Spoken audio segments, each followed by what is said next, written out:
નમસ્કાર, GS news 24/7 માં આપનું સ્વાગત છે। હવે જોઈએ આજના સમાચાર। રાજકોટ જિલ્લાના ધોરાજીમાં વર્ષ 2017માં નગરપાલિકા વિસ્તારમાં રોડ રસ્તા અને ભૂગર્ભ ગટરની નબળી કામગીરીના મામલે ધોરાજીના એડવોકેટે ધોરાજી કોર્ટમાં જવાબદાર સામે પગલાં લેવા કરી હતી અરજી।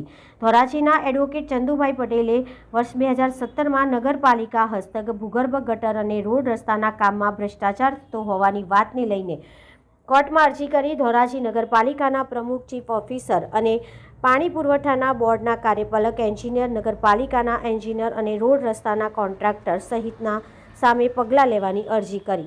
ફરજમાં બેદરકારી દાખવી અને સરકારી નાણાંનો યોગ્ય વપરાશ ન કરવામાં આવતા અને જાહેર જનતાનું જીવન જોખમમાં મુકાઈ રહ્યું હોય એવા કારણસર કરી હતી કોર્ટમાં અરજી। ધોરાજી કોર્ટ દ્વારા જવાબદાર સામે પગલાં લેવા કરાયો હુકમ। ભારતીય દંડ સંહિતાની કલમ 166 અને 166A મુજબ કાર્યવાહી કરવા કોર્ટે કર્યો હુકમ। Reporter Amrutbhai Ranva, GS news 24/7 Dhoraji. મારું નામ ચંદુભાઈ પટેલ, એડવોકેટ। કેસ એવો છે કે 2017માં ગુજરાત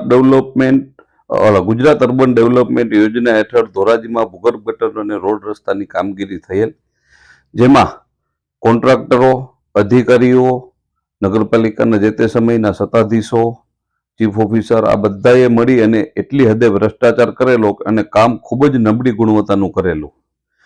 જે કામ જે તે વખતના ધારાસભ્ય પ્રવીણભાઈ માકડીયાએ પણ નબળું જણાતા અટકાવેલું, પણ બીજા દિવસે ગમે તે કારણસર ફરી એ જ માલથી એ જ રીતે કામ ચાલુ થઈ ગયેલ। જે બાબતે મેં ધોરાજી શહેરના એક જાગૃત નાગરિક તરીકે વકીલ મંડળના સભ્યોનો સહારો લઈને પોલીસમાં વગેરે જગ્યાએ અરજીઓ આપેલ, પરંતુ પોલીસે ગમે તે કારણસર કોઈ કાર્યવાહી ન કરતા છેવટે મેં Dhoraji additional chief judicial magistrate કોર્ટમાં ફરિયાદ દાખલ કરેલ લાગતા વળગતા તમામ અધિકારીઓ વિરુદ્ધ, જેમાં જે તે નગરપાલિકાના જે તે સમયના પ્રમુખો કેપી માવાણી,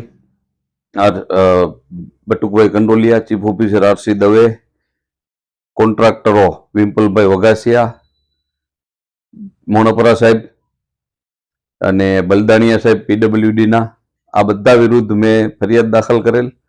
જે ફરિયાદમાં સાથે જે તે સમયના છાપાના કટિંગ, લોકોએ આપેલ અરજીઓ આ બધી પુરાવા સાથે રજૂ રાખેલ અને ડેપ્યુટી કલેક્ટર સાહેબે પણ સ્થાનિક જગ્યાની મુલાકાત લઈ અને કામ નબળું હોવાનું અને ફરજમાં બેદરકારી તમામ લોકોએ દાખવેલ હોવાનું જે તે વખતે પ્રાથમિક રીતે ઠરાવેલ। આ બધા આધાર પુરાવા ધ્યાને લઈ અને નામદાર additional chief judicial magistrate Shri SW વાઘ સાહેબે ગઈકાલે તારીખ 10/12/2024ના રોજ એવો હુકમ કરેલ કે તમામ અધિકારીઓએ ફરજમાં બેદરકારી, જાહેર જનતાના આરોગ્યને હાનિ થાય તેવું હોવા છતાં ફરજમાં બેદરકારી દાખવેલ છે, જેથી તમામ સામે ઇન્ડિયન પિનલ કોડની કલમ 166, 166A અન્વયે કેસ આગળ ચલાવવા હુકમ કરેલ છે। આમ ભ્રષ્ટાચાર જે તે વખતે ભ્રષ્ટાચાર થયેલ તે ભ્રષ્ટાચારીઓ સામે હવે કોર્ટે પ્રોસેસ આપેલ છે।